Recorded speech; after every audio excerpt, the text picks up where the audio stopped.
Hello guys, come join me as I give this raised bed a bit of a tidy up and rejuvenate my Carex grasses. I absolutely love ornamental grasses, and this one, truth be told, I can't remember the name of, but what I do know is that its new growth is green and it tends to bronze out and go almost a hay-like colour the older that it gets and during the winter. So here you can see that I'm just running my fingers through it, and that is actually the best way to prune your carex. You don't need to use your secateurs, just run your fingers through it almost like it's hair. And what you'll find is all the old seed heads, all the old growth just comes away really easily in your hands.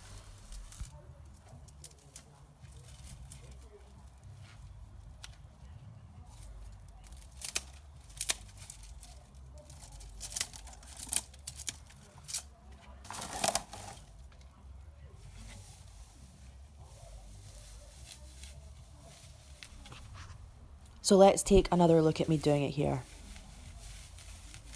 Just run your fingers through it. You don't even really have to pull. It should come away super easily. Do you guys have grasses in your garden? If you do, let me know in the comments below. I'd love to hear what kind of grasses you have and what are your favourites. Thanks for watching.